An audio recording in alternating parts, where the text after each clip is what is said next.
Today, electric cars are experiencing the most powerful peak of popularity in their history. But such transport was actively used before.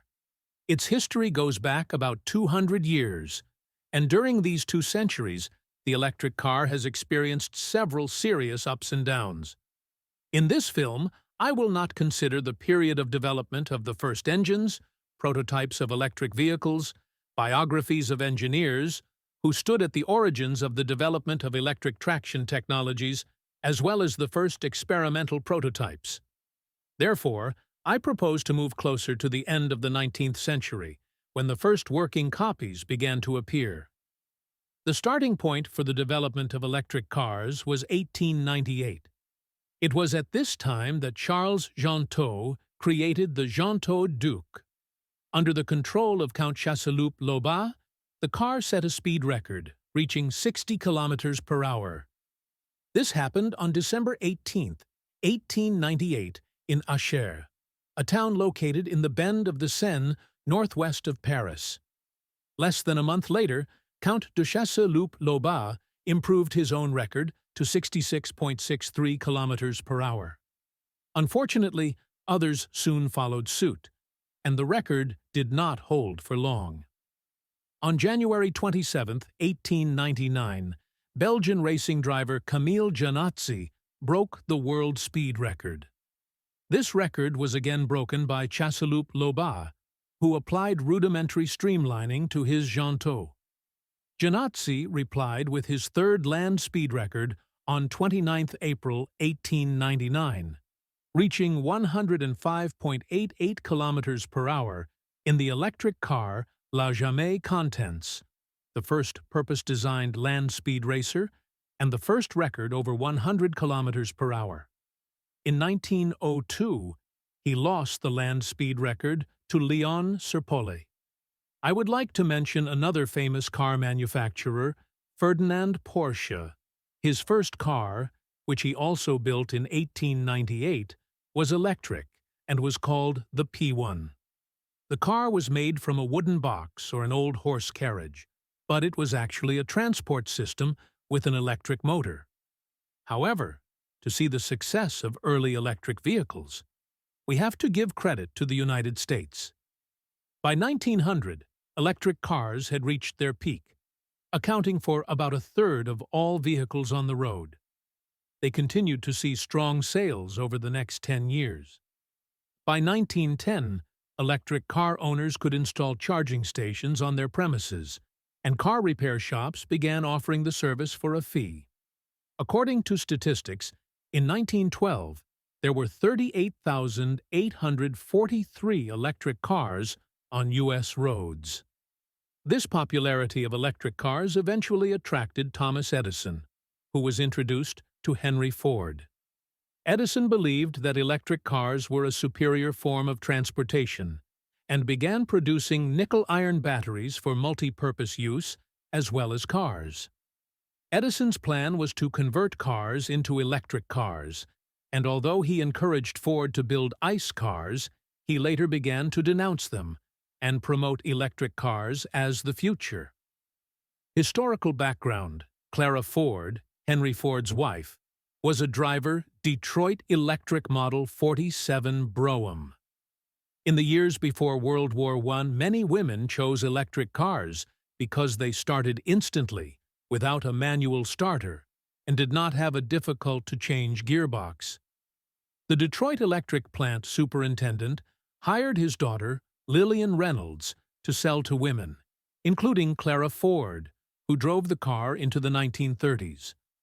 But we'll come back to Edison and Ford a little later. And now I suggest we talk about an engineer like Oliver Fritschel. One of the first and most prominent manufacturers of electric cars was Oliver Parker Fritschel. He started out as an auto repairman, but quickly realized that he could make a better electric car. His first sale was in 1906, and in 1908 he established a manufacturing plant in Denver, Colorado.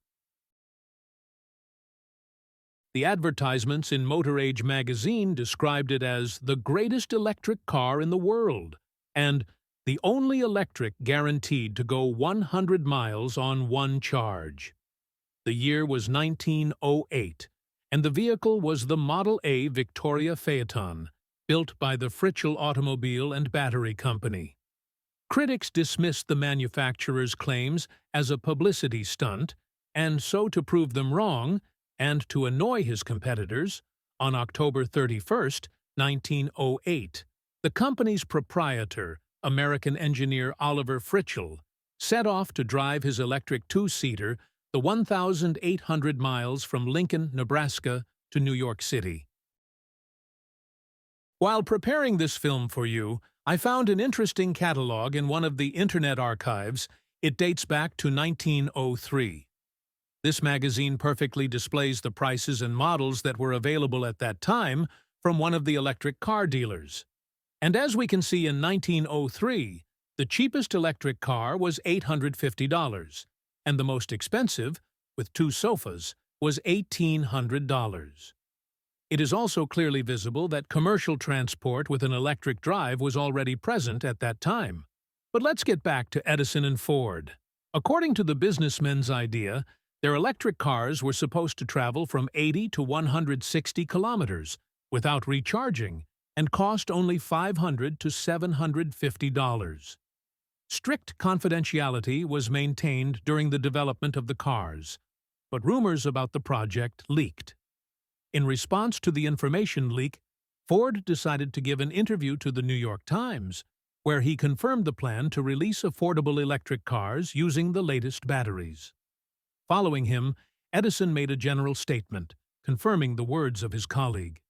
He also expressed confidence that, in the near future, electric cars will become dominant in the car market, overtaking traditional gasoline cars. Soon, news appeared that Ford and Edison acquired Detroit Electric, and the Ford electric car they had previously announced was nothing more than Detroit Electric Vehicle. But despite everything I said earlier, Ford electric cars never appeared, because Thomas Edison's laboratory in West Orange, along with all the necessary documentation and power plants, was destroyed in a fire. At that time, journalists actively discussed the mysterious circumstances of the incident, and conspiracy theorists believed that businessmen stopped producing electric cars because of threats from oil companies. In addition, the public was too absorbed in news about the events of the First World War, and few people noticed this story. And Henry Ford suddenly created an assembly line.